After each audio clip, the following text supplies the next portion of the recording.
boots, hitting bookies from the back with no Vaseline. I need green in obscene quantities for a fiend, save the dreams for a king. This is H-Town, home of the lean. Astros is the team, and we rock it. We rock Texans for life, you can't stop it. Together like brothers and Bets and Jets. What's going on, sports fans? LJ from H-Town back again. RaWordz podcast, another edition.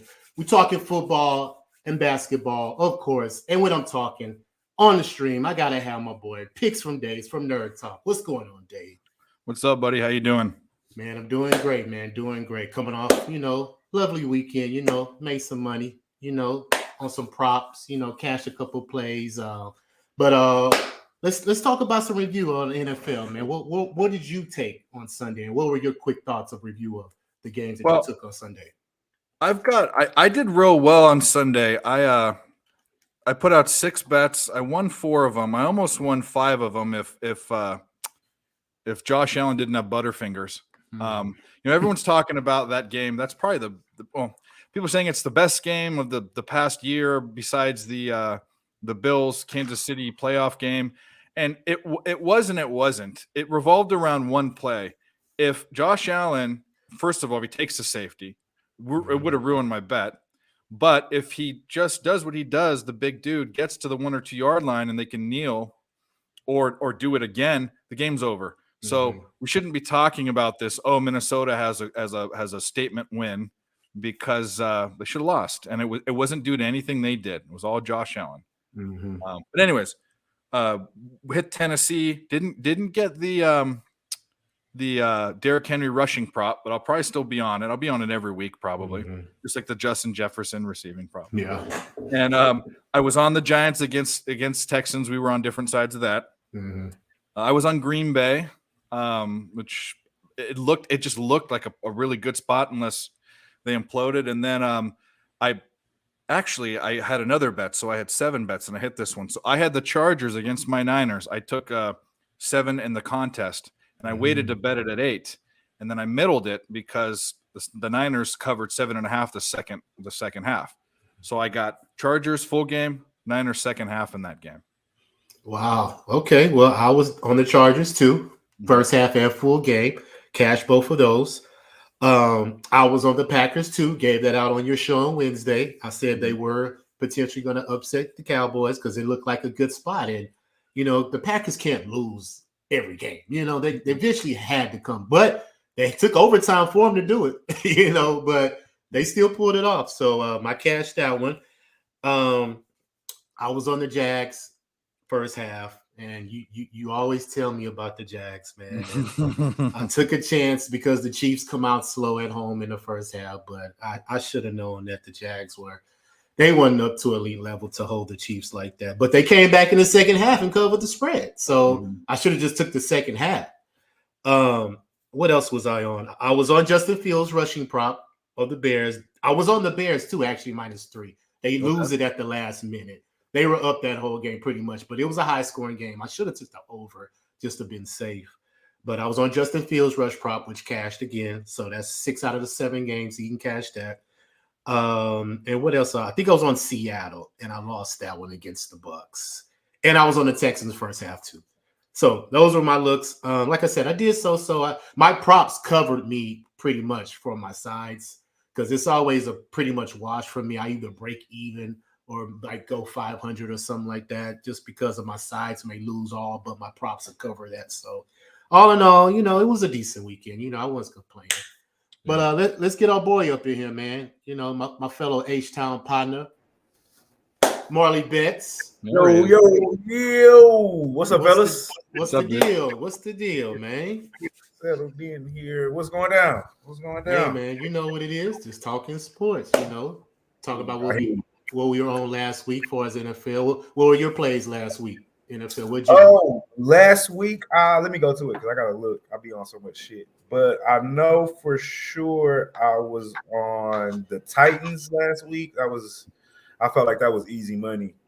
I took the Titans last week. I also took the Giants minus, I think I called it at 4.5 maybe. I took that. I was on Seattle. That was a loss. And after that, I was kind of like, yeah, betting against Brady, stupid.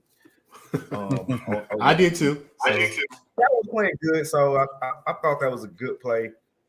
And I also took the there's one more game I was on. Not the Packers. Weren't you on the Eagles? Weren't you on the Eagles?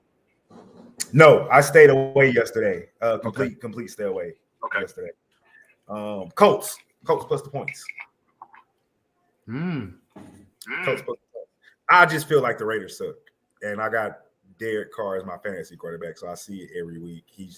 They're just not getting it done for whatever reason. I don't know. I don't think the team believes in McDaniels, and I don't think they're playing for him. Shout out to our loyal Shagul, Matt Stoney in the building. Matt Stoney, I'm rolling up right now. My boy Matt just Stoney got out of football practice. My kiddos. How's the record?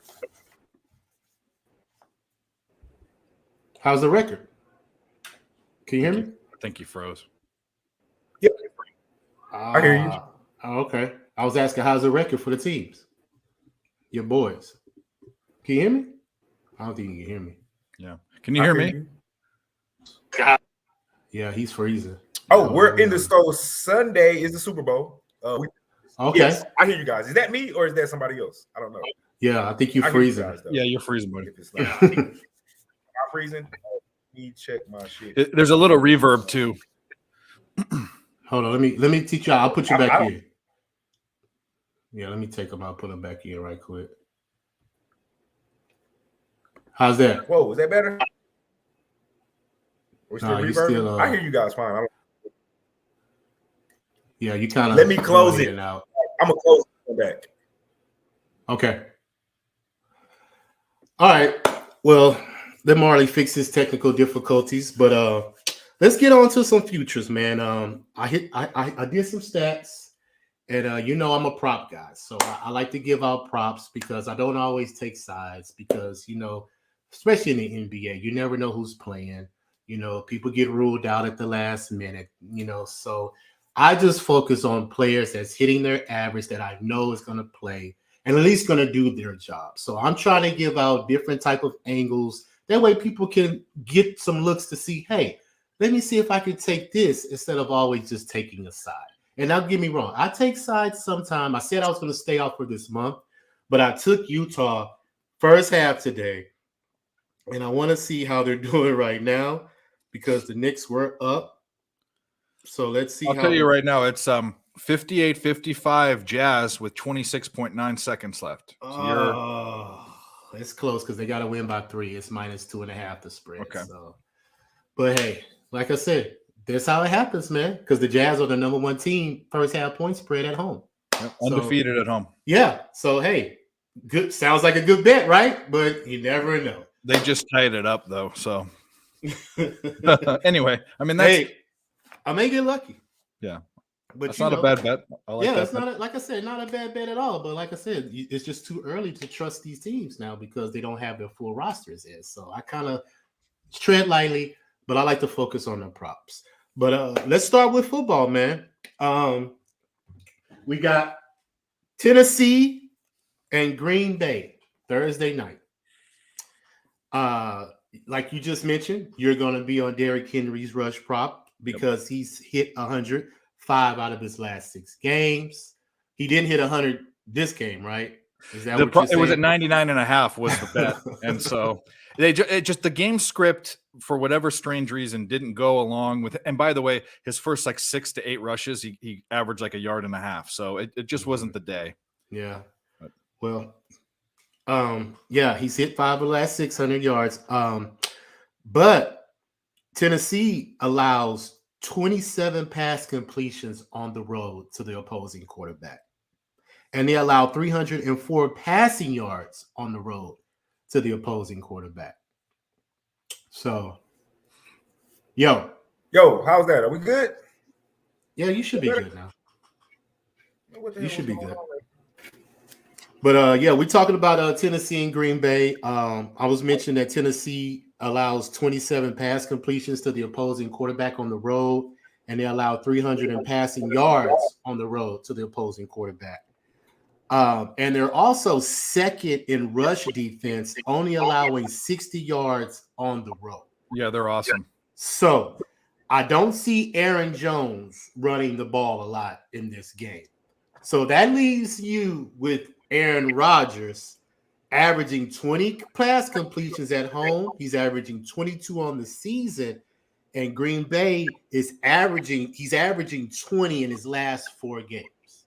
So let's see where they set that pass completion prop at to see if we're going to take Aaron Rodgers' pass completion prop. Because he's only hitting at 20. And they usually set it around 25, 26 is what I've been taking it. So they may set it too high for me to take it because, like I said, he's hitting below that average. But he may have to pass this game because I think Tennessee is going to shut that run game down. So your thoughts on that one? What do you think about that one, Dave?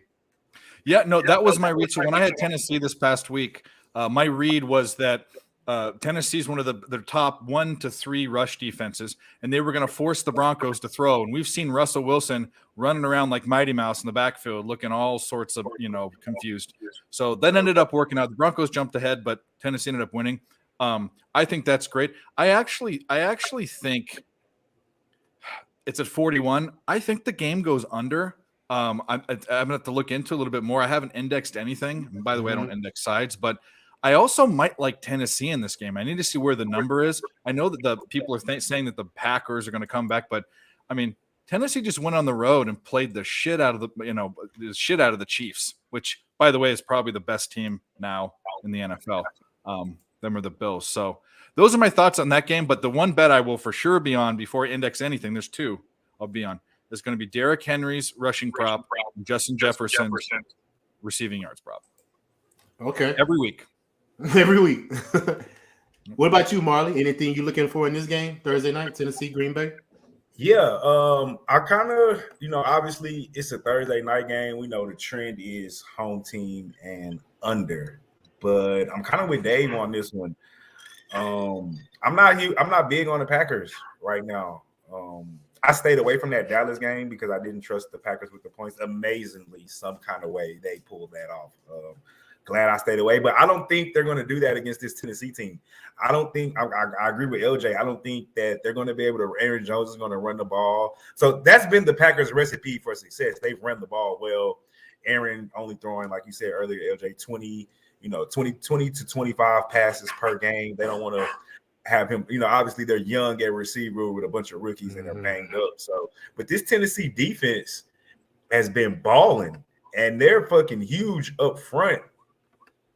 And it's going to be really hard to run on them. So they're going to have to rely on those young receivers and young. Now, obviously, it's a short week, and the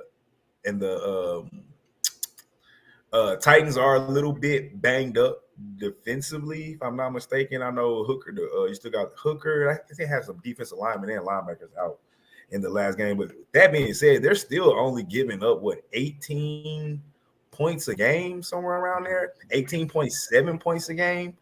I definitely lean under, but I like the Titans plus the 3.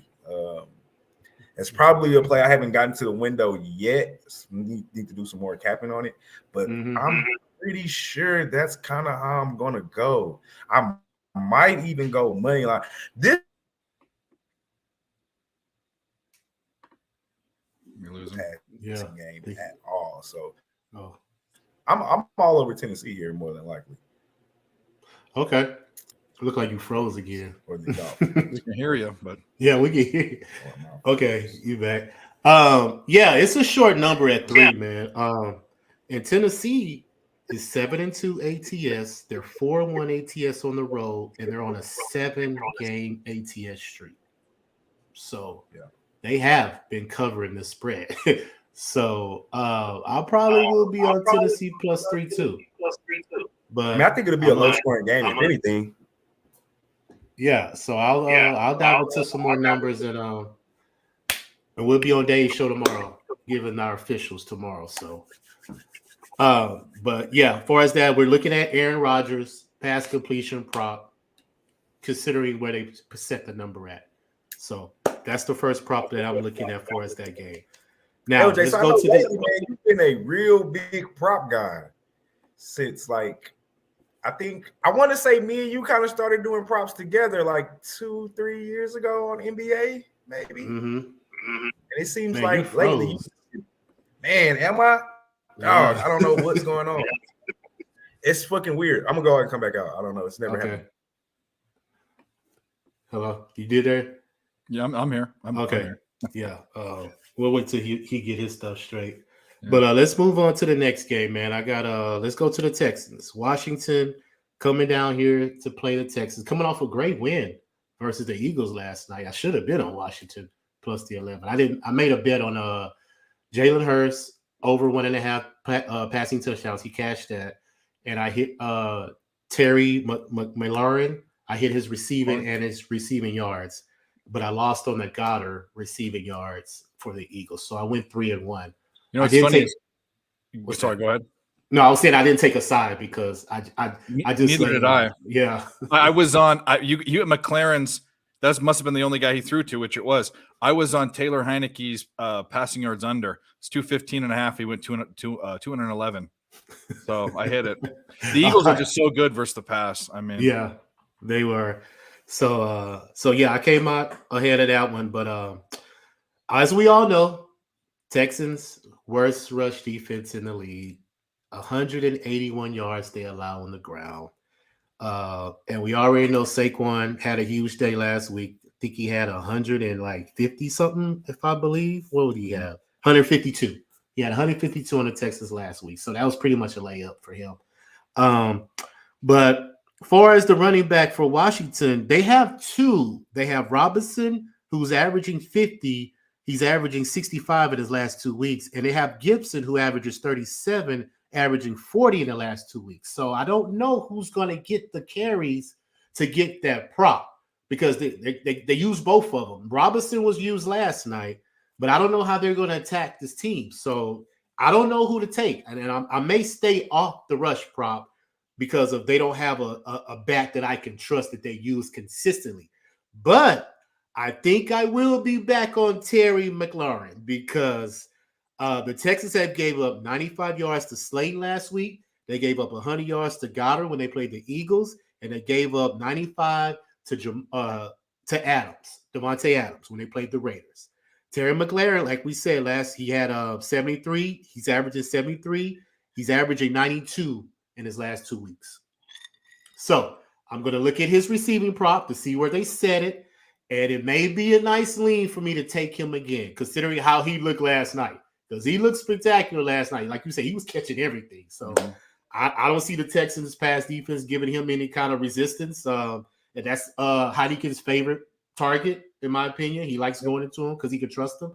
So that's a lean right there. Terry McLaurin over receiving and reception. I might take both of them, but we'll just see where they set the numbers. So what do you think about that one? I love it. The rushing prop, I would stay away from it. I'm looking at Washington averages 112.4 per game on the ground. That's 20th. So they're a little slightly below average. If they were below average and they had one cowbell back, that'd be fine. But if they're splitting it up, that's tough. Now, the only prop I would take in this game, and like I said, I had Taylor Heineke's under. It doesn't mean that that's going to be every game. And I'm only looking at Washington stats now, but I do know that him and McLaurin have this little connection because the week before I had the Colts and they screwed up that game with some 45-year-old miracle pass in double coverage on like the 2-yard line. So that's pretty much the more than 50% of Washington's offense is Heineke to McLaurin. Thinking of the car, McLaren. Anyways, that's the best prop in that game. I love it. Yeah. Okay. Good. Glad you like it. Because the number's set at 3. It's kind of low. Watch this. See, this is the thing. I haven't indexed anything, but just looking at that, it's still probably a commander spot. Even though I've been on the Texans, I think it's time to jump ship off of the Texans cover boat. Yeah, they second half, man. They can't score the second half, and it's just been a problem. And that's why I capped it first half. They had a couple of plays they could have covered that first half. It's just that they just made timely mistakes, and they just can't recover from them. And like I said, they did what 4 drives in the second half to the goal line on the Giants, and they just couldn't convert. They came out with 3 points. So the Giants defense looked really, the red zone defense looked good. Yeah. So it's just, Texas make too many mistakes in crucial times, and you can't trust them. So I'm definitely going to stay off of. I'm not betting them anymore. So, but let's move on to the next game, man. I got Detroit and the Giants. And we already know the Detroit, same way with the Texans. Second worst rush defense in the league, allowing 174 yards on the ground. The Giants also surprisingly are bottom 2, allowing 156 rushing yards at home. And Damian Pierce had 90-something on them last week. So both of these running backs may be a look. Of course, Saquon Barkley, averaging 103 yards. He's averaging 152 in the last 2 weeks. And like I just mentioned, he had 152 on the Texans. And Jamal Williams is averaging 70 yards on the road. So this may be a good look with both running backs, like I said last week with playing the Giants and the Texans, because both running backs hit their rushing prop. So I'm going to have to look at Jamal Williams to see where they set it at, because if they set it below 70, if it's like around 60-something, I may jump on it, because you can run on the Giants defense. You can pick apart their offense. Their defensive line is pretty shaky, and like I said, Barkley should get that, because Detroit, you can just gash their defense pretty much. He should get that again. So those are the 2 I'm looking at in this game. Both running backs on their rushing prop. What do you got? What do you think? I think you're going to get a better number. Well, obviously, you're going to get a better number with Jamal Williams. So you'll probably get better value there, because Saquon's is going to be up around 100 or whatever the case may be. But I think any, and I haven't indexed the game, so I can't talk about the score. I think any offensive prop for the Giants might be the look, just because the Lions give up so many points. I mean, you could probably get some good value with Daniel Jones prop. Basically, anyone but Saquon Barkley, you could probably get some good value, get a good line, get a good number. Because Saquon, even though he probably hits, it'll be inflated. Yeah, I agree. I agree with that one. What's up, Marley? Can you hear us? We're going to try this shit one more time, man. I don't know what the fuck is going on. It's weird. It's never really happened to me before, so I don't know what to do. Hey, you may just be in a bad service here. I don't know. I don't know, man. I don't know. Weather. I don't know. But I like the Giants here. I haven't got to the obviously I haven't got to the window with anything NFL yet. We kind of just started capping for this week. Early looks, I definitely like the Giants here at the crib. And I heard Dave touching on it a while ago. The Lions just give up too many points. They're damn near giving up 30 points a game. That's just razor. What's the goddamn deal? They just giving up too many points. I can't. I know one rule me and LJ came up with a while ago, or this, me and LJ. Point differential was huge for us a while ago. It's still huge for me. I do not take teams that give up more points than they score. It's just something I don't do. I don't like the -3 right now, but if you force me, I'll take it. And I don't see the line moving in my favor. So I don't know. It's either going to be a Giants game for me or stay at home. I'm really liking the Giants and what I've been seeing lately. I don't know about y'all, but I like teams that run the ball and play good defense. It's just, I listen to sports radio all day at work. Like, that's just what I do. ESPN, XM radio. I listen to it all day. Jay Will and Keyshawn, Greeny, Chris Canty, all that show. So if I'm not mistaken, I heard Keyshawn and them talking this morning about teams that run the ball and just play defense and go about it that way. They win like 75% of the time. You run the ball, don't turn the ball. So for me personally, I love teams that just take care of the ball, run it. If you got to keep it close and lean on your defense, I'm all for that. The Lions just give up. They're giving up 30 fucking points a game. I don't see how they stop Saquon and Daniel Jones, the rushing attack at the crib. If the line goes up, I'm going to stay away. If it stays at 3, I think I can do it -3, but I'm heavily on the Giants. I was on the Giants against the Texans, worked out for me. I think I'm going to be back on them again. They're kind of sneaky. I don't think the books have really caught up to them quite just yet. Kind of how to set the lines for them. I think that Texas line was definitely wet. As soon as I saw 4, I jumped all over it. Texans suck on the road and we can't score. So we were on that. The He was on the other side. huh? I said LJ was on the Houston and I was on the Giants, and I guess you're on the Giants. That was a very polarizing game. Well, I looked at it like the Texans on the road offensively. Well, just the Texans offensively, period. We're terrible. I mean, I honestly think our defense is not too bad. They're just on the field all the goddamn time because our offense, we go 3 and out consistently. Pierce is like the only bright spot on the team, and if teams load up to stop the run, David Mills isn't. I thought this last year. I understand what they're doing. We got 2 high draft picks this year, so I'm assuming we're going to get a quarterback. That's how they're doing Mills. But offensively, we're just terrible. We're just not a good offensive team, and we don't score points. So anything on the road, we're even worse on the road. So the Texans on the road is a fade. For me personally, that's why I took the Giants, and the Giants are a team that's, I don't think they're in that upper echelon in the NFC. If we're talking like, I guess we're talking what, Philly, I guess Minnesota. You can't look at the records though. This is the whole thing about that is when we're talking about the teams you expect to do things. I mean, you tell me, what's a better team, the Niners or the Giants? All right, so my thing about the Niners is I actually think they're going to be like, I said this 2 weeks ago when they got the McCaffrey trade. They're going to be a team on the rise. They might win the damn NFC. I mean, I'm a Niners fan, but I would not be surprised if their defense is so fucking good. It's crazy. But anyways, we're getting off track. But anyways, I'm high on their coach. Yeah, we're getting off track.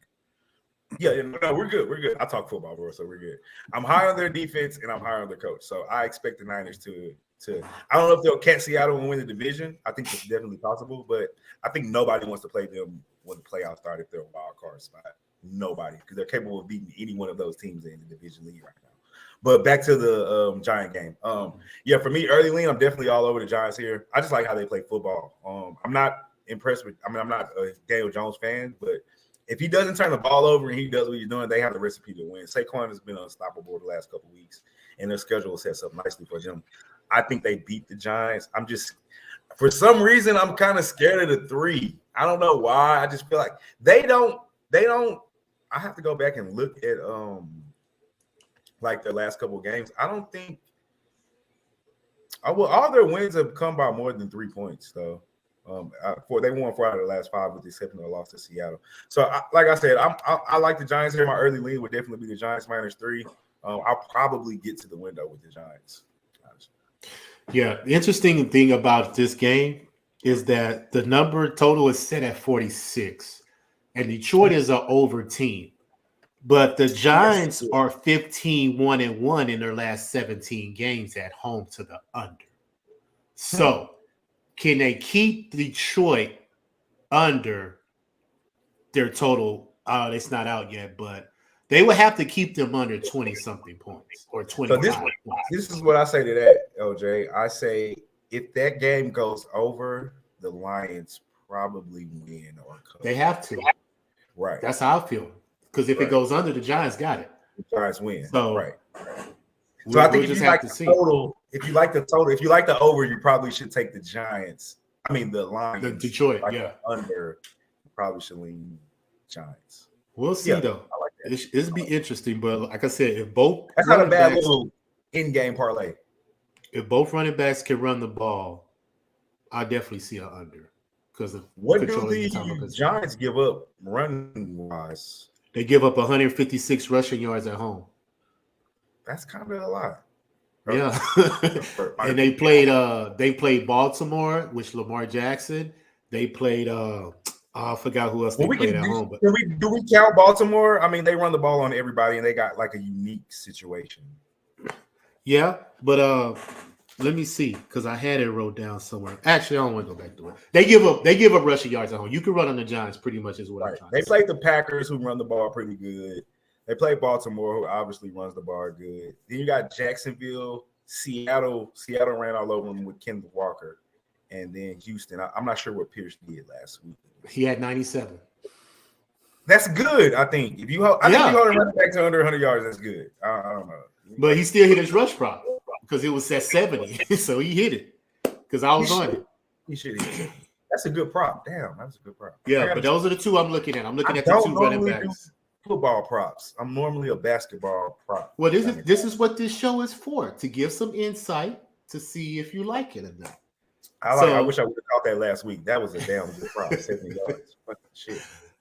Let's move on to this game, man. The Bears and the Falcons. The Bears allow 170 rushing yards on the road. Atlanta is averaging 107 rushing yards at home. But who was Atlanta running back? Cordell Patterson? Tyler, what's the name? Algier? Algier. Algier. So, who's going to get the carries? So, is Marcus Mariota going to get his rush prop? Because he usually rushes. Has anybody been following Atlanta? Why don't they run Algier a lot? I know Patterson's coming off injury. I think he returned last week, if I'm not mistaken. But why isn't Algier the number one guy? I'm not understanding. I haven't followed Atlanta a whole lot like that closely. So I'm not sure what Algier was doing, but he was really good at BYU. Yeah, he was. Yeah, they do it collectively. They use a couple of different people, but I am going to be back on Justin Fields' rushing prop because he's averaging 75 yards. He averaging 162 in the last 2 weeks. He had 147 on Detroit, and he's hit the rush prop 6 out of his last 7 games. So there's no reason for me to jump off now, because we know they don't pass the ball, because Atlanta gives up a lot of passing yards. They're like worse than the league, bottom 3 in pass defense. But Chicago doesn't pass the ball. So their offense is going to have to be rush. And if Atlanta can control it, then hey, good job for them. But I am just going to have to trust Justin Fields. He's going to continue to keep doing what he do, running on teams, especially when it's in a situation where he has to scramble for that first down, because he's usually going to get it. He doesn't give up. And that's what kind of cost him against Detroit last week. That interception was bad. He shouldn't have threw that. That was a horrible interception. I'm sorry, I'm catching up because I got to write some of this shit down. I got Justin Fields' rush prop written down. What other props that I missed? We're just talking right now. I know you don't have the exact numbers and locks, but what are you looking at that I missed? We're looking at Barkley and Jamal Williams for Detroit and the Giants, both running backs. Okay, Barkley, Williams, running back prop. Williams, RB prop. Okay. Terry McLaurin receiving and receptions for Washington against the Texans. McLaurin receiving yards prop. Okay. And Aaron Rodgers against the Titans, pass completion. I'm going to be looking at Derrick Henry's rush prop. Yeah. Too. And damn, is that going to be high? Probably. It doesn't matter. You just take it blindly. I mean, it's just all right. There was the lowest it had been at 99.5 last game. He didn't hit it because his first six to 8 rushes were like 2 yards. But what about that Justin Fields prop? My bad. I'm sorry. I'm moving too fast. Go ahead, Dave. No. I don't want to backtrack. Justin Fields prop. What about that Fields prop though? Is that going to be inflated too? Because the last 2 weeks he's been fucking tearing it up rushing yards. I feel like it'll probably be inflated this week. They inflated it last week and he still hit it. What the only thing with that is Atlanta's pass defense was one of the worst, and there might be some more passing in the Falcons' game plan, because I'll tell you right now, they're 32nd, 280 yards through the air. They're the worst pass defense in the NFL. So I mean that might actually be. You have to look at the number. That might give you a better number for Justin Fields, because the books are going to say, hey, they're going to throw more. But I just maybe you look at his pass. Maybe you look at his passing props. Do we look at it over here? You get a good number. I mean, if it's like 205 yards or something, I mean, I would have to look to see what he's done in the past couple of weeks. Yeah, I haven't even looked at it. But Me neither. because like I said, they had it at 59.5. They raised it to 65 last week, and he had 147. That's so crazy. even if they raise it to 75, his average, I think he's still a hit it because that's what he does. He likes to scramble. He doesn't give up. So I believe that he can still hit this rush prop. But there's another one more thing to think about. You look at the pressure that the team puts on the quarterback. Atlanta is second worst at sacking the quarterback at 3.32%. So yeah. That's even better. Yeah. So let me ask you guys this. Do we look at a total prop? I mean, not total prop, a total overplay for this game. Or do you feel better at a team total over with the Bears versus the full game over? I'll check something. It's at 50, so 50 is kind of high, but I'm going back and I look at the Bears totals for the last 3 games. Detroit 61, 31-30, Miami 35-32, Dallas 49-29. We have to go all the way back to October 24th to get an under. They still scored 33, but New England only scored 14. So they're averaging in their last 3 games over 30 points a game. Yeah. Right. But the defense, I mean, you gotta think they traded Quinn off their defense, they traded Mack off their defense, they traded Raekwon. Linebacker. Right. Roquan. So the defense is terrible. They're gonna give up points. So I think when we look at Atlanta only averaging 23 points a game, we gotta say they'll at least get more than their average. I like to think so because the Bears defense is terrible. And it seems like they finally said, hey, Justin Fields, you can run, so we'll let you run instead of trying to make you a drop back passer solely. The offense has been tearing it up, and Atlanta is not, they give up 25 points a game. So I would like to think the Bears can at least get that, if not their 30. I gave them 25 to Carolina last Thursday. So. 25 to Carolina. I mean, we all know Carolina's offense is shit. I mean, the over may be a look. It may be a look. I don't know if we. So I guess my question would be: should we look at the over, or should we look at the team total for the Chicago Bears over, or maybe even for the Falcons? Because, like I said, Chicago Bears defense is terrible. Yeah, we have to look to see when the team totals come out because they haven't put them out yet. Because I can't play a side. Both of these teams give up more points than they score. So, yeah. And I'm going through these numbers, man. A lot of these games are low. The only high spread is Baltimore over Carolina -12. The rest of these are like 4, 3, 2, pickle. You got Cardinals and 49ers are 8. Chargers and Kansas City 6. Other than that, Buffalo Browns are 8. But everybody else is 3, 4. So these are pretty close numbers, man. So either thing could go.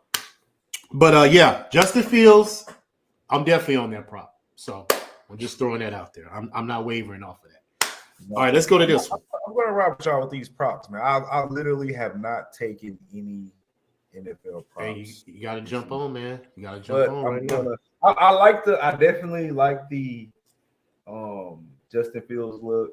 Obviously, I like the Saquon. I think the Williams, I agree with Dave. The Williams prop might be a better look just because we'll get better numbers.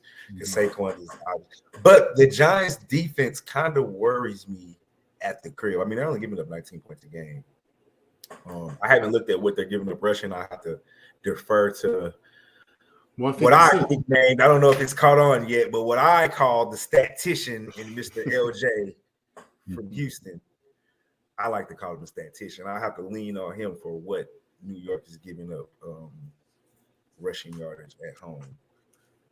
But I like those running back props. I'm going to agree with Dave. You just take the Henry prop blindly. I just don't know what the odds are, but I think he'll hit it more times than not. So I'm definitely going to try my look at some props this week, messing with you guys. All right, for sure. Let's move on to this one. Carolina versus Baltimore. And like I just mentioned, that spread is -13. Well, -12, I'm sorry. So I'm definitely going to stay away from that. I'm not taking no 12-point spread of Ravens. Right. But Carolina allows 155 rushing yards on the road, and Baltimore is averaging 158 rushing yards at home, and they have 8 straight games with at least 150 rushing yards. So you already know where I'm going with this one. Lamar Jackson, over 70 yards rushing, because that's what he's averaging.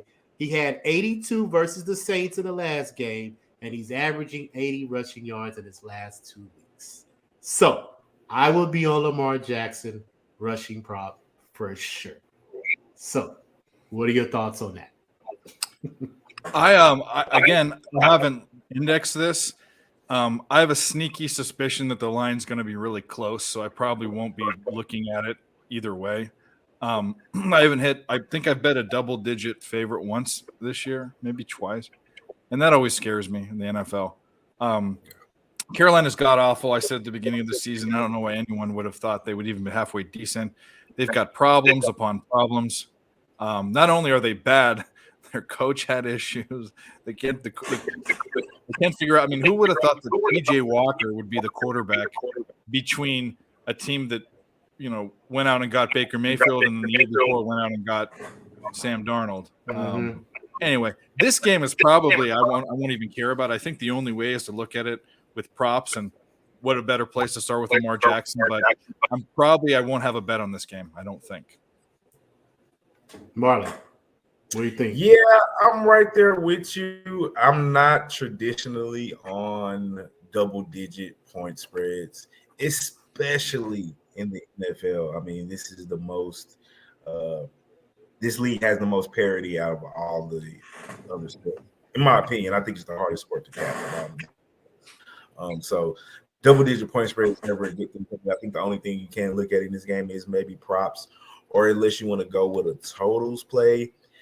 Just the way that the Baltimore offense is set up, they're not even set up to cover double-digit point spreads. Like, they want to run the ball and eat the clock and play defense. So, as far as the side, I'm off. As far as a rushing prop that LJ mentioned, I like it. 70 yards. I think that's, like LJ said, that's about what he's been averaging. The thing with Lamar Jackson, I mean, he can bust one for 70 yards. I mean, he can at in any spot on the field. So he can easily, be bottled up all day and then hit you for a 40, 50-yard game off the read option. So I'm never going to suggest someone to stay off of Lamar Jackson run play. I just wrote that one down, so that would probably be one I'll be looking at too.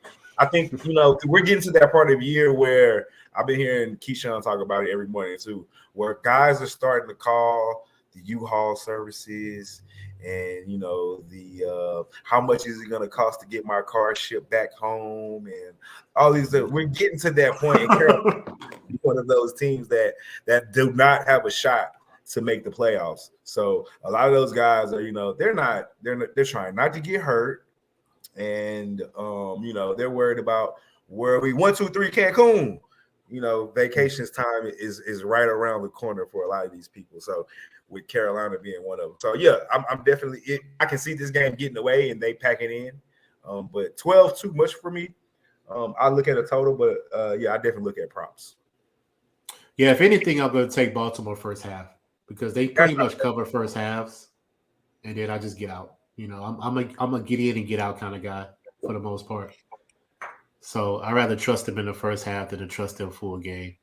And yeah, so that's probably where I would lean, but I'm definitely on Lamar Jackson rush prop. All right, let's move on to this one, man, because I got 2 props on this one. Kansas City and the Chargers.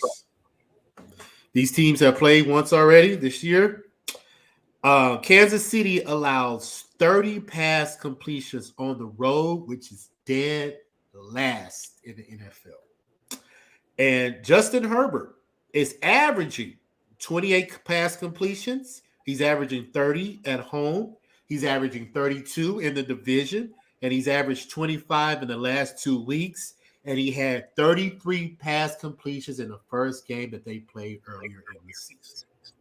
So I am going to be back on Justin Herbert pass completions, because they can't run the ball. And we saw it against the 49ers. They'd have no semblance of a run game, so they have to depend on Justin Herbert to pass the ball. So I am going to be on his pass completions, and also Patrick Mahomes. I'm going to be on his touchdown prop because he's had 16 touchdowns in the last 7 games versus the Chargers. He's thrown a touchdown to 10 different receivers on the team. So, and he's had over 290 yards the past 5 weeks. So, and also a sneaky one. He's averaging 34 rushing yards. See, that's the stuff games. I count on you for, because we all know about the Chargers as well. Yeah, I want to hear about the sneaky shit. That's what I want to hear about. Yeah, he's averaging 34 rushing yards in the 7 games versus the Chargers. The last 7 games. So one of those are going to hit. I may take both, but I'm definitely going to be on the touchdown prop because it's probably going to be at over 2.5 like they had last week versus the Jags. It's pretty much where they set it at. And he pretty much catches it every week. So over 2.5 touchdown passes for Patrick Mahomes. And I'm going to be on Justin Herbert's pass completions. It's probably going to be set at 26 or 27. I'm going to be on that because Kansas City allows 30 pass completions on the road, which is dead last. So what do you guys think? This is a divisional game? Yep. It's what time's it at? Yes, sir. Prime time? It's a prime time, so we're going to be looking at the under like we always do. I mean, that's my first thought. Have an index it so I don't have a line, but that's what I kind of want to get into more. I just so many sports like cap hockey now and all, but I really want to get into the props, not like the sneaky player props, but like the player, like the quarterback that doesn't run, but he has a rush prop that's like 19 yards, or like something like that, or like a receiver that has a rush per game that's rushing prop is like 11 yards or something like that. That's the kind of stuff I want to get into. I probably unless there's a side I like with my index, probably an under will be the look. What's it at 50? Yeah, I mean I need to look where it opened at. I need to look what these teams have been doing, but I'm leaning under and I need to index it. So okay, so no props in this.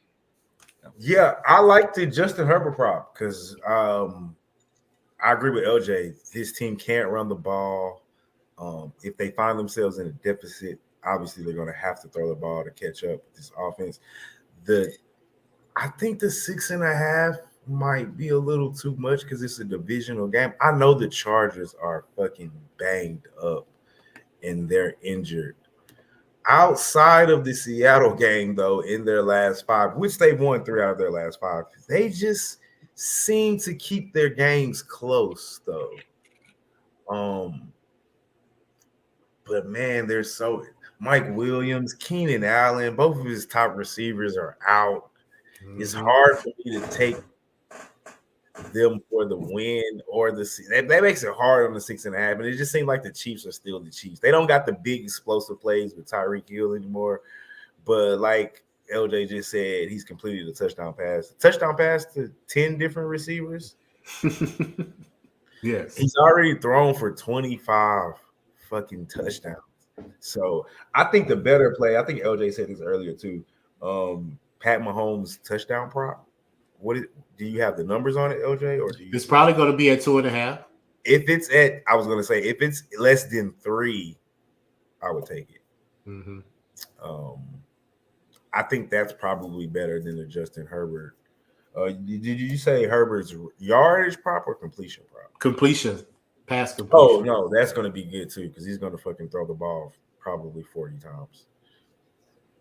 Yeah, so. I would agree. And also the Chiefs are on the road and they cover on the road more than they cover at home. So it'd be interesting. I think they may cover that 6.5. I wouldn't be surprised just because they're on the road. The Chargers are so banged up. I mean, at some point it has to show itself. I mean, the 49ers won. They kind of took they dominated physically, but they didn't really get the They got a late touchdown to win. But this offense isn't even close. This offense is way better than San Francisco's offense. And I think, but that was on the road. Like LJ said, the Chiefs are better on the road. But this is a divisional game, man. Divisional games are weird. I don't like the Chargers coach, though. I know I keep flip-flopping from topic to topic. The Chargers coach does some stupid ass. Agreed. Their play calling is horrible. Oh my God, their play calling, their situational. He'll go for it on like 4th down on his own 30. And it's like, bro, just punt the ball. Your defense is playing good. Punt the fucking ball. What are you doing? So that's just another reason. Like I never really get back to Chargers, and it's not because of their players. It's mainly because of their coach. I don't think he knows what. I don't want to say he doesn't know what he's doing, but I'm leaning to more like he doesn't know what the fuck he maybe he plays analytics too much. I don't know, but I'm not a fan. So I tend to not back them, but I do love the completion prop. I do love the Mahomes touchdown prop as well. And I lean under before I take a side. Like you said, primetime game, they'll be hyped up, and the Chargers are pretty banged up. I don't know how many points we necessarily can give them. Earl, the Twins, what's going on? What's up, guys? You know what it is. It's prop night. So let's move on to this one. Arizona at the 49ers. Another division game. Mm-hmm. And the Arizona, are they at home? Yes. Yeah, Arizona's at home. Yeah. They're at home Monday night. So we already know Arizona is not a good team at home. I've gave out the numbers consistently. They are a bad ATS team, especially versus the NFC. But they play the 49ers pretty well. So it's going to be very interesting to see how they game plan for them. But there's been something consistent with Arizona that's going back all the way back to last year. They have trouble covering the tight end position. And they have allowed at least 5.5 receptions and 64 yards to every tight end this year. Every one. Average 64 yards. 5.5 receptions. So I'm going to be on Kittle's receiving and reception prop. I don't know where they're going to set it at. It may be kind of low because he hasn't been active in a couple of weeks. Yeah, he hasn't been doing very well. So I think this is the breakout game right here that we may see a lot of Kittles. Because if I know this analytics of how Arizona covers the tight end, I'm pretty sure the coaches know how trouble Arizona is covering the tight end. Because Higley hit his prop last week. He was the leading receiver against with the Rams with a backup quarterback. Mm-hmm. You know, he led the league. He led the team in receiving last week because I'm telling you, they know that the Cardinals have trouble covering the tight end position. So that's going to be my first prop.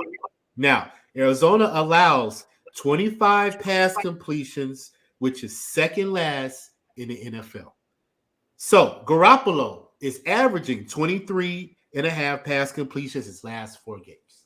So whatever they set that number at, I'm going to have to lean to Garoppolo's pass completions as well, because I do believe that he will be able to hit that considering Arizona gives up 25 pass completions again. So what are your thoughts on that, Dave? Since the 49ers are your team, I want to get your thoughts. Again, I bet against them. Actually, I bet against them, and then I bet for them in the second half. I middled the fuck out of the books. That's my favorite thing to do in sports betting is middling. But a couple of things. One is Kittle hasn't looked the same since he, back when they went to the Super Bowl at the game versus the Saints, where the guys were hanging off his face mask for 30 yards. He's dragging them down the field like the corn-fed Iowa boy that he is. It could be a breakout game. He had against the Chiefs, he had 98 yards and a touchdown, but last game he had one. And granted, it was how the game schemed out. That has a lot to do with it. But one reception for 21 yards. And I really try to not bet the Niners unless I have to or against them. And this is the first time I've bet against the Niners in a long time. The line was just too much. But Jimmy G's numbers, if you look at them, granted, Like last week, he had no touchdowns, but his passer rating was 94, or his QB rating was 94. Game before that was 132, 99. I think last year, the year before, he had like the 5th highest quarterback rating. People don't realize that even though he makes bad decisions, like that one bad decision a game, his numbers, while not flashy, are pretty solid. So usually because he's not throwing for 300 yards a game, you can get some pretty good, a pretty good number on him. So maybe I should be looking at that more often, because for a couple years now, people give him shit, but his numbers, as far as being an efficient quarterback, they call him a game manager, he does manage the game. But with that comes, 67%, 84%, 67%. So maybe his completion percent. I mean, I need to. His completions are probably, that's what you were talking about, right? Completions. Mm-hmm. Yeah, pass completion. Yeah, I think maybe that's the way to go if you're taking a prop, not knowing the number. But his career completion percentage is 67.6. I mean, that's got to be above average. I don't know what the league average is, but yeah, the Kittle prop scares me, and the Jimmy G prop I'm a little bit more comfortable with, I guess is what I'm saying. Well, you usually can trust Jimmy G if he's not down 2 scores and he throws an interception. Yeah. If he plays a clean game, he's pretty much a bet on. He just can't get down 2 scores because he tries to press, and that's when he throws interceptions and make bad plays. So that's Jimmy G in my opinion. But Marlon, what do you think? 49ers, Cardinals. Yeah, that's my thing with Jimmy, man. I mean, I agree with Dave. He's a great game man. Oh, maybe not great. He's a good game manager, but his accuracy is part of the problem. He's like not fucking accurate at all. And what comes to mind to me is the Super Bowl, and he missed can't think of his name, the receiver. Emmanuel Sanders? Emmanuel Sanders. There we go. Emmanuel Sanders missed him deep down the middle. Should have been a touchdown. Should have been game over, or at least they should have took the lead. And that's the problem. But he always keeps you in the game. And if you look at his win percentage, he's a great quarterback by his win, or at least better than average. He wins games at the end of the day. I think 8 points is too much. The completion prop, man, I don't know. It's just because he's so inaccurate. It's hard for me to say I want a Jimmy G completion prop. I agree with you on the Kettles, though. He's been back for like 2 games. He's due a breakout game. Let's not forget. Although he hasn't, I agree with Dave. He hasn't had any like moments since that year they went to the Super Bowl. But he's been banged up a lot, and I think he's finally healthy. So we hope, and he's still when healthy, top 5, top 3, top 2, maybe even top 3 for sure. Tight ends in the game, and physical, and yards after catch. I think he's number one or 2 at yards after catch. I mean, that's for sure him and Kelsey. Right. Yeah, I mean that's what we're talking about, right? Him and Kelsey. But yeah, these are just, like I said, these are just leans. Like I said, I haven't made them up. I'm not making them official until the number come out. You see what I'm saying? Right. Doing projections and predictions, considering how the weaknesses of the team. I'm just giving out the weaknesses of these teams and comparing it with, the players that could potentially take advantage of the weakness. So that's pretty much what I'm doing. So I got one more game. Let's go. Bengals at the Steelers. We have Pittsburgh, which is dead last with Atlanta and pass defense. They allow 297 passing yards on the road, but they're at home. So I don't need to put that on there. But they do give up a lot. Allow an average of 303 passing. They allow 303 passing to Hurts, to Tua, to Brady, and to Josh Allen, an average of 300 yards passing. Now, they're playing Joe Burrow, who's averaging 281. He's averaging 262 in the division, and he had 338 passing yards in the very first game that was played versus the Steelers. So I will be looking at Joe Burrow's passing yard prop when it come out to see if they set it at a reasonable number for me to take it against this horrible pass defense of the Pittsburgh Steelers. So that's my last one. What are your thoughts on that one? Yeah, I don't hate it. I hate how I thought the Steelers, they're one of the teams that I was not dead wrong on, but pretty wrong. I didn't think they were going to win the division. I thought they could be a playoff team. Just because of the coach and the culture there. And I'm also not high on Joe Burrow and the Bengals, but depending upon where that's at, that's probably the look. Again, I haven't indexed the game. These games, that AFC North games are always pretty crazy. Like that's why, beware of these divisional games. They just seem to play each other really hard. But I'll look at the index, and I probably will never bet a Joe Burrow prop just because I'm not a fan. I think people, but not that. I mean, I was a huge fan in college. I just think he's overrated, and maybe he needs a good O line. Maybe if he got a really like one of those old Cowboys O lines, from like 5 or 8 years ago. Maybe it'd be a different story, but people are kind of waiting for him. I feel like, I don't know, Trevor, he's a way better quarterback than Trevor Lawrence, but I kind of think these guys right now, people really want a Peyton Manning again. They want a dude to come out at like a top 5 pick, to come out and do well. But if you look at these quarterbacks that have come out of the draft, the ones that have made any noise aren't the top guys. Name the last big quarterback to come out of college that's been a star, like Andrew Luck. Yeah, that was number 1 pick 10 years ago or something, 15 years ago. Yeah, I agree. I mean, look at Mahomes. Who were the 2 dudes that were picked in front of him in that draft? There were 2 of them. Daniel Jones. Yep. And Trubisky. Yep. Right? Yeah. Look, that bum. Anyway, I mean, we're talking about props. That's probably a good prop, but I feel like he's a little overrated, Burrow, in my opinion. Okay. So I need to, for me, I need to know what's going on with Jamar Chase. Is he out or is he coming back? I'm probably sure he's out. He's still out. Okay, so Yeah. that plays a big factor in it. You're right. It does. Because with him and without him, obviously his numbers are drastically different. But defensively speaking, like you mentioned, the Steelers are still pretty decent in the run. They only give up a barely over 100 yards rushing per game. So the way to attack them is through their secondary. Also, I take a look to see what's going on with Minkah Fitzpatrick. If Fitzpatrick is out, then I definitely probably would take a look at that Burrow yardage prop, because I think he's the captain of the secondary. And he's a signal caller. Without him back there, I'm not sure what's going on with the Steelers. I haven't been following the Steelers a lot. I haven't broke this game yet.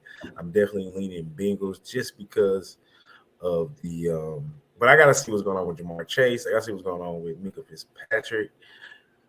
The Steelers' defense still isn't bad, man. It's honestly still they're only giving up 218 yards passing per game. That's still not that bad. So I had it wrong. 218? Yeah, I'm looking at 218. I mean, unless my numbers are wrong. I'm looking at 218 per game. I'm looking at 108. And TJ Watts came back. Watt came back last week, right? Yeah.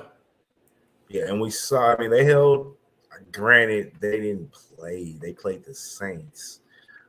But they still only held them to 10 points. And I have to go back and look at the numbers for what that's worth. At the crib division game, Mike Tomlin knows these Bengals. I'm not so sure, but Fitzpatrick and Jamar Chase, I have to look at the injury report. If Chase is in, I think I kind of ride with you with that. Chase is still out. There we go. All right, I see Tim. See, that changes everything for me. Even though I like Higgins and I still like this offense, but Chase is their home run hitter. And yeah. You're going on the road in Pittsburgh. I think this game is going to be tougher than a lot of people think, just because it's a divisional game. And it's not like it's these people see, like you said, they saw what Burrow did week 1, over 300 yards passing. They're not gonna just like let that shit happen again. So without Chase, I actually might lean under LJ. Honestly, I know the numbers say otherwise, but I think out of all my props, this is probably the least one. Out of all of my saying, this is probably the least one that I'm probably not gonna take. I was just throwing the number out there.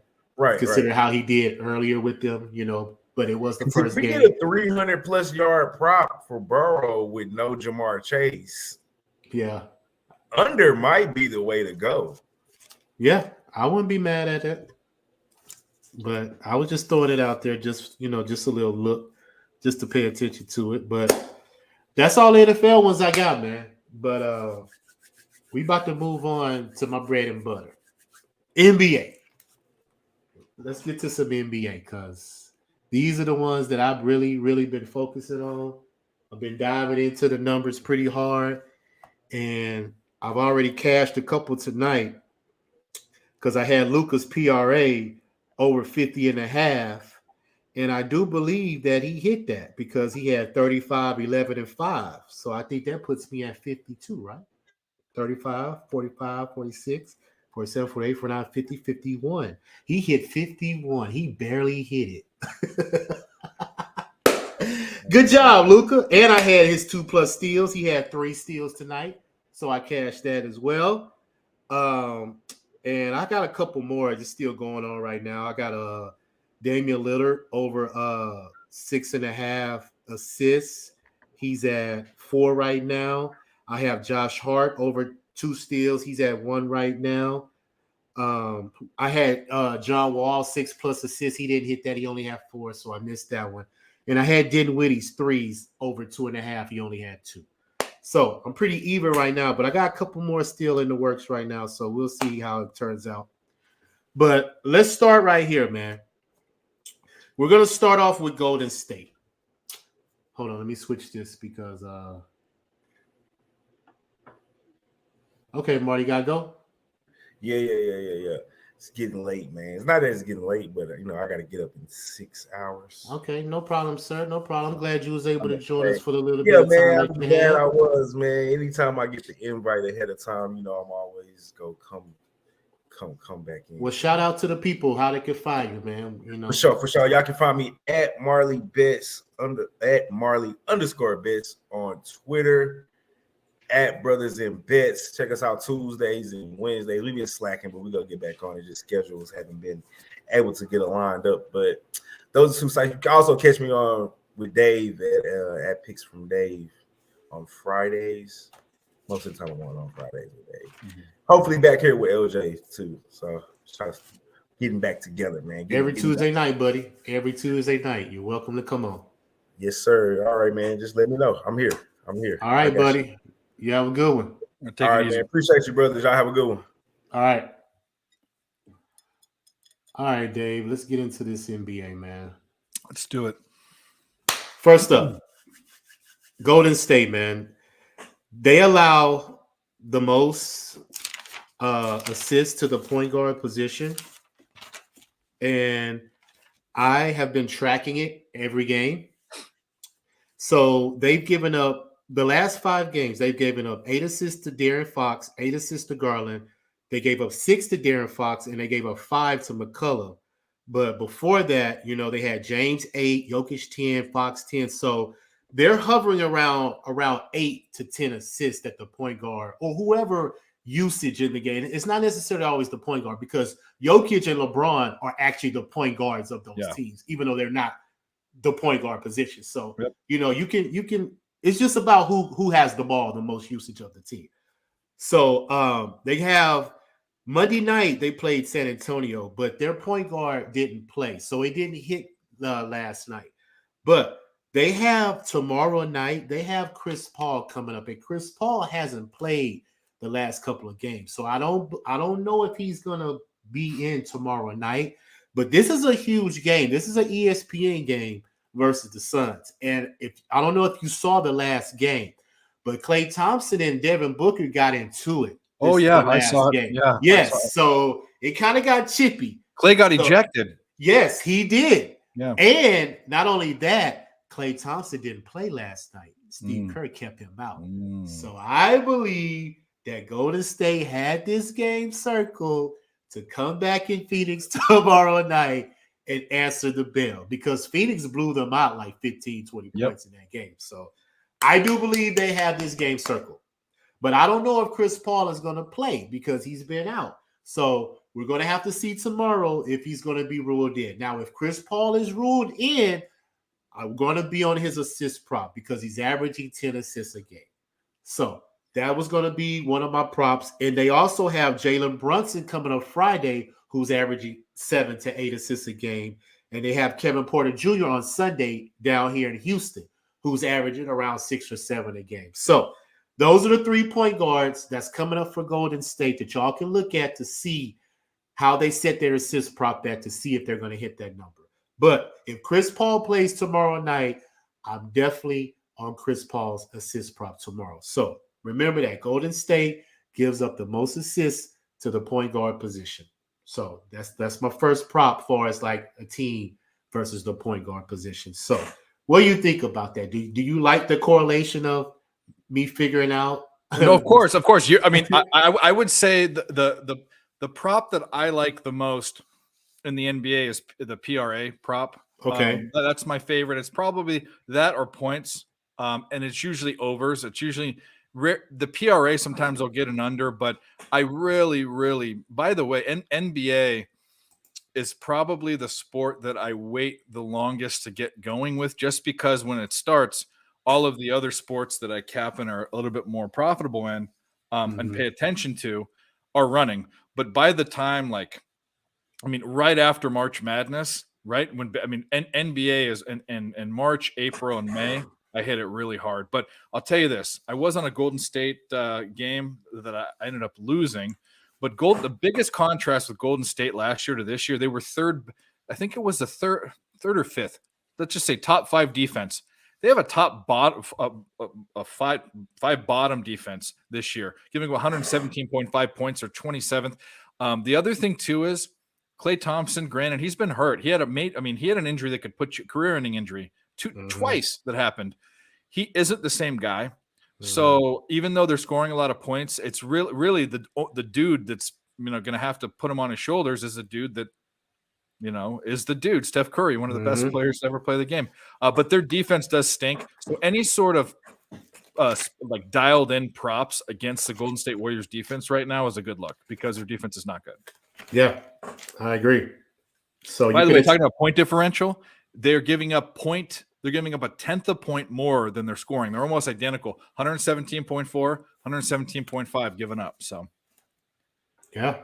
They have. I've been tracking that as well. Like I've been taking a lot of teams to cover their spreads because I don't believe that they've won on the road yet.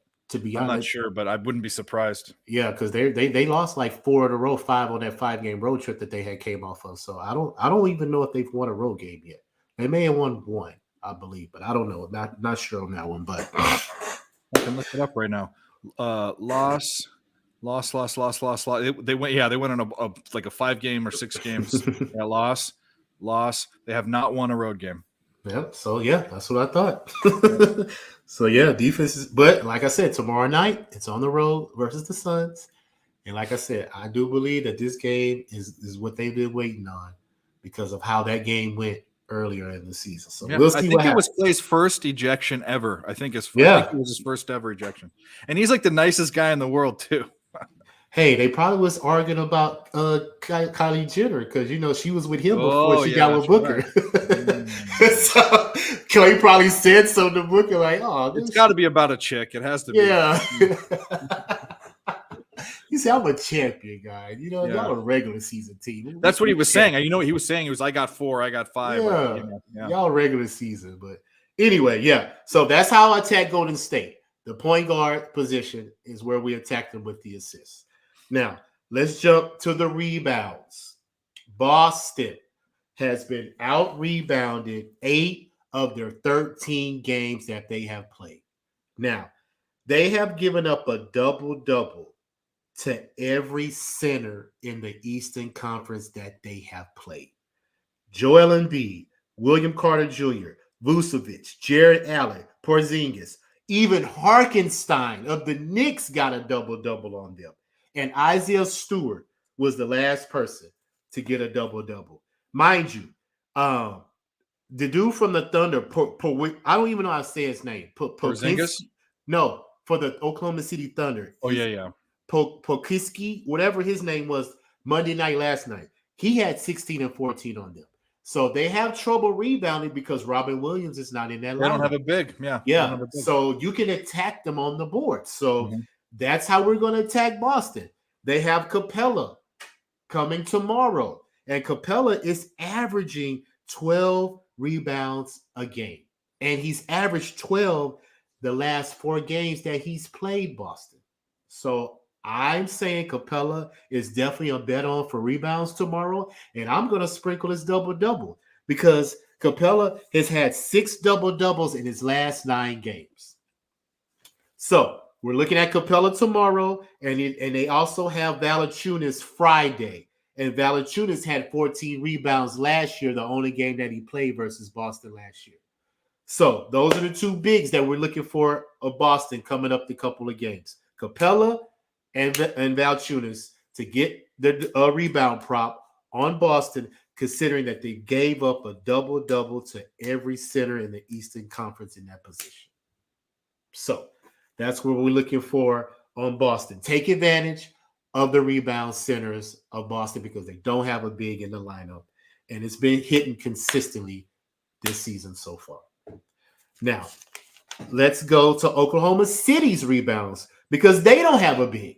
So you can attack their rebounds as well because they've given up rebounds. They're averaging 13 rebounds allowed in their last 5 games. Jason Tatum had 10 last night and Horford had 11. So they have Porzingis coming up on Wednesday, tomorrow. He's averaging 8, which is kind of low, but at the same time, he may get a double because of considering how we just said, Boston doesn't have any paint presence in the line. And they have Steven Adams on Friday, who's averaging 11 rebounds on the season. So let's attack Oklahoma City with the rebounds props. And I think a lot of people already know that because that's been cashing. So that's something that pretty much everybody knows already, that Oklahoma City doesn't have a big, and you could just attack the rebounds on them because every center has gotten double-double rebounds on them. So that's just something that I just threw out there, just to everybody get a look to see on Oklahoma City. Now, the Hornets, Charlotte Hornets, they allow the most blocks in the NBA, 7 a game. And they have Miles Turner coming up tomorrow night, who leads the league in blocks at 4 a game. 4 blocks a game. That's crazy. 11 blocks in his last 4 games is what he has. 11 blocks in his last 4 games. So I'm pretty sure that they're going to have that number juiced. It's probably going to be 4 minus 150 at least. At least. Because they know this guy comes in and gets that block. Like, he gets 2 in his sleep. So, they have Mobley coming up on Friday, Eric Mobley for Cleveland. So they may have his 2+ at a reasonable price. So I'm going to be looking at his as well. But look through the future. Charlotte Hornets give up the most blocks in the NBA.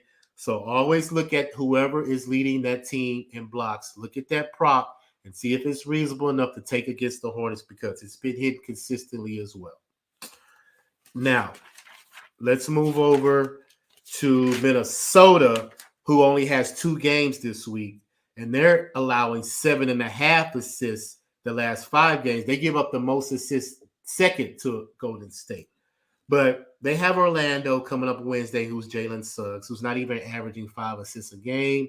And they have Maxey, who's only averaging 5 assists because James Harden is out of the lineup. Now, if James Harden was in the lineup, of course, we'll be taking his assist prop.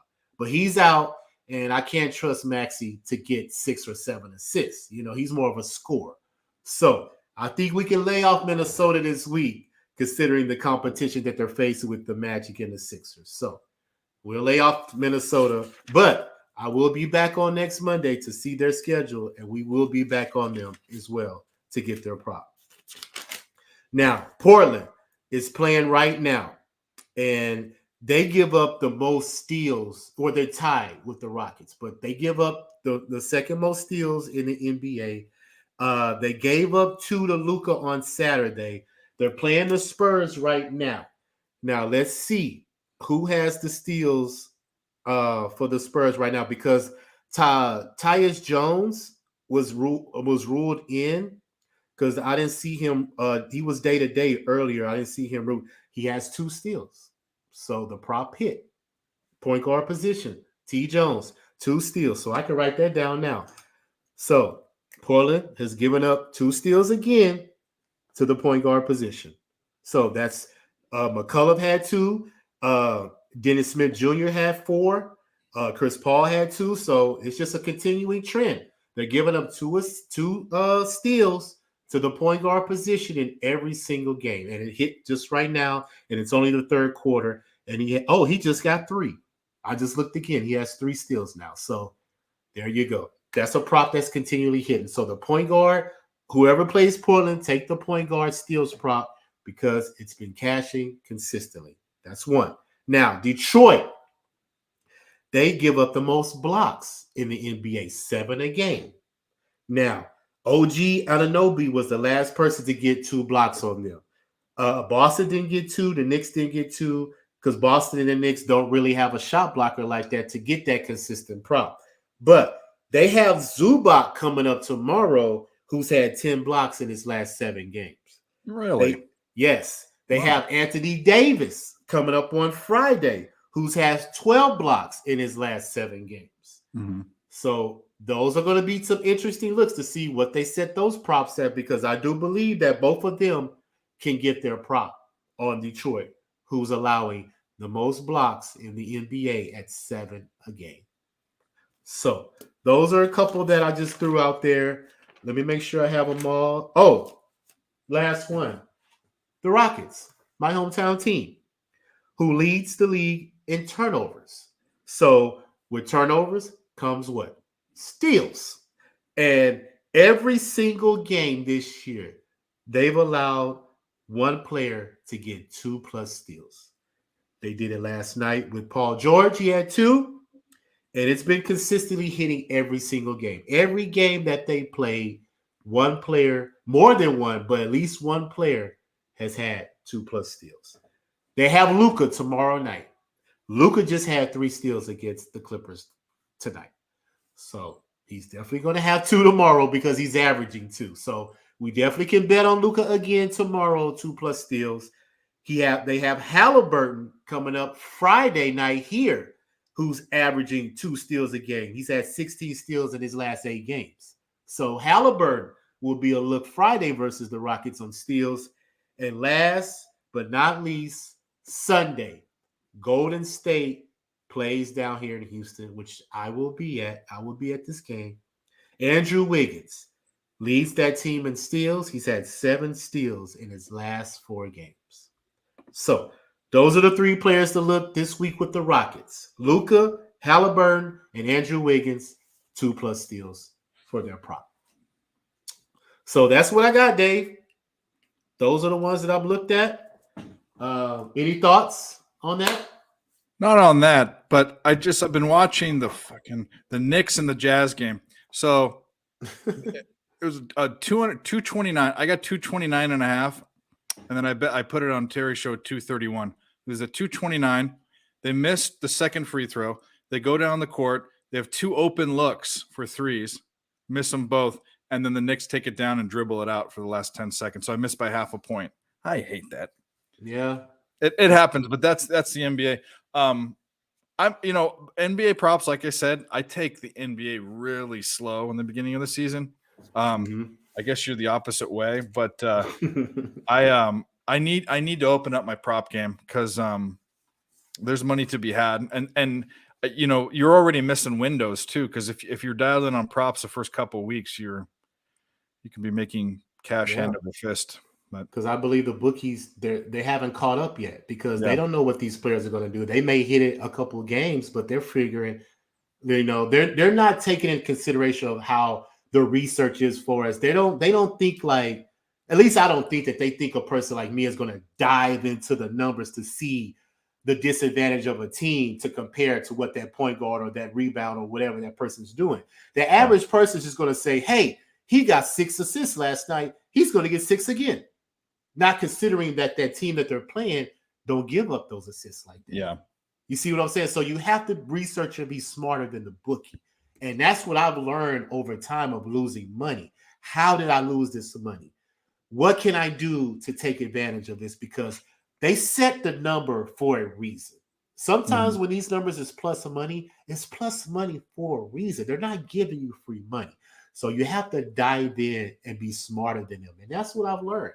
So I figure it's too early in the NBA season to always take a side, because I took Utah today, first half. They're the number 1 team in the first half at home point margin. Guess what? They lost the first half to the Knicks. So those things happen. So for you just to keep your emotions in order and not get frustrated, just stick to something that's working for you. And this is what's working for me. Yeah. It's props. And like I said, I don't go undefeated. You know, I may hit 3 out of 5. I lose too, but I'm very resilient enough to find out how I lost, and I'm going to come back and get that money back. So that's why I'm putting this show out, so people can see how I'm researching this, so they can find angles to be like, you know what? That's a good angle. Let me pay attention to that to see if I can, you know, get on this, because sometimes it's their favorite player. Like you just said, PRA with Luka. Luka's hit his PRA pretty much every game. Yeah. So if you just continuously put that, you're going to be good. Just like Kevin Durant, he's hit 25 points every single game that he's played. And now his PRAs went up because Kyrie Irving is suspended. Yeah. So of course he's going to have to assist more. He's going to have to rebound more, you know? So those are the things that you have to dive into and pay attention to with these players, because sometimes these teams are not going to hit those spreads. And like you just said, you took a total and you missed it by a half a point. Yep, that's right. It happens. And then I also missed my hockey bet by an overtime goal. But that makes me feel good, because it means you're close. And by the way, all it takes in sports betting is to beat the other side by 2.5%. That's how slim the margin is. We're not talking. So like when I give plays out to like family or whatever and they lose, they're like, "Oh, you're off." I'm all like, "Well, I bet 1,500 bets a year." Actually, more than that. I put out 50. I'm going to put out about 1,200, I think, this year. But I bet double that. So over 2,000 bets a year. I'm not worried about one bet. I'm not crying about one bet. I'll be disappointed for 5 minutes, but yeah.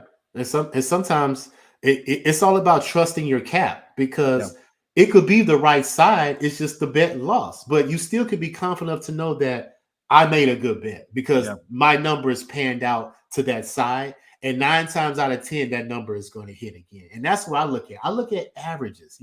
I'm not saying that I'm going to always hit this or I'm always going to be below. What is your average? And that's what we go on. You see what I'm saying? So if you're hitting 60%, 6 out of 10. You're hitting 60%. You're a top tier dude. Yeah. That's all I got to say. That's big. And that's where I pretty much fluctuate, between 60, 70%. Usually, you know what I'm saying? Because a lot of times I don't give out all my plays on Twitter, because it's like a Twitter curse to me. Like if I give out a lot of plays on Twitter, I usually lose them all. But if I don't give them out, I win. You know what I'm saying? So it's kind of psychological with me. But other than that, like I said, my friends see me because I track my stuff too. And like I said, for people to give me money to bet, I must be doing something right for people to trust me with their money. So, you know what I'm saying? So I do the work. I try to be transparent. And like I said, I don't keep the information for myself, man. I want everybody to cash, because we're not fighting against us. We're fighting against the bookies. So let's beat the bookies. So appreciate you for coming on with me, Dave. Any last thoughts? Anything you want to say before we get out of here? No, best of luck to everyone. And I still have a lot of capping to do. It's still early in the week. I need to do NFL indexing. I need to finish college basketball for tomorrow, but this is the best time of year, man. Hey, I agree, man. So let them know, man, where they can find you. Picks from Dave on Twitter, Picks from Dave on YouTube. That's a band. YouTube. I give out, I post picks up every night. And I do pick videos too. And then Nerd Talk, obviously, is my little show that I do Wednesdays and Fridays. Maybe doing some adjustments to that, maybe shortening it a little bit.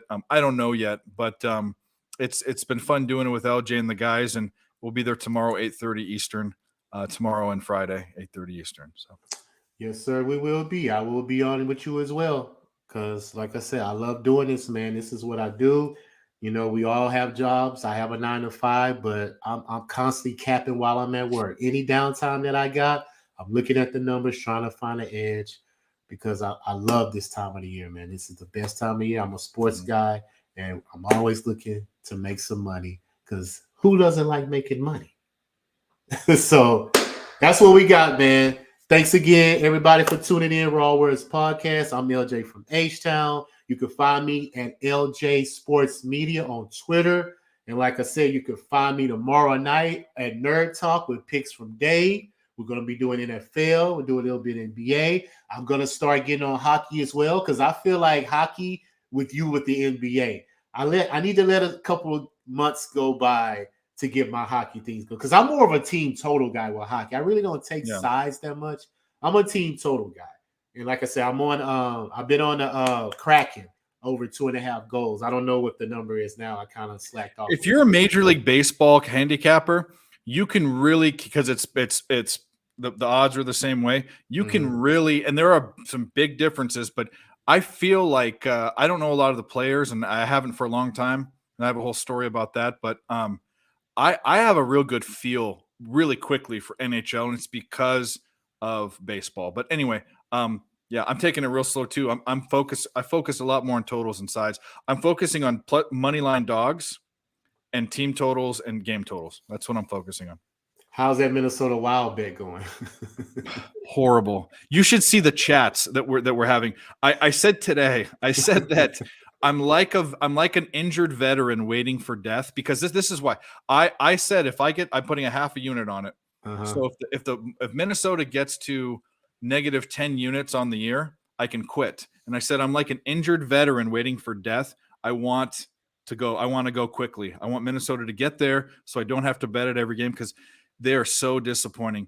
You know, you bet they're over tonight. They lost to the Predators. they lost to the Predators. You bet they're over. They show up on defense. You bet they're under, and they lay an egg. I mean, they're the most frustrating team in all sports. And God bless Terry. He's a Wild fan, but what a horrible thing I got myself into. Oh, that's hilarious, man. But hey, we'll talk more about that tomorrow. Yeah. But until then, man, appreciate you coming on once again. LJ from H-Town, picks from Dave. Like, subscribe, follow us on social media. And also, tomorrow I will be on Betting with the Bag with Jimmy, breaking down the whole NBA card. So tune in to YouTube tomorrow around maybe 11 o'clock Central, I think, somewhere around there. Follow me on Jimmy the Bag tomorrow, Betting with the Bag, doing NBA with my guy, Pub Sports Radio. So until then, appreciate you, Dave. LJ from H-Town, RaWordz Podcast. See y'all next week. Yeah, R-A-W, words being served, no concern and no trouble to get that dough. Money on my mind, if it's money all the time, we be pumping on the grind. If it's LJ from Houston, pulling up stats, you'll be pulling in stacks, hitting rookies from the back with no Vaseline. I need green and upsy quantities for a fiend, save the dreams for a game. This is H-Town, home of the lean. Astros is the team, and we rock it. Texans for life, you can't stop it. Together like brothers and vets, injects cash in your pockets.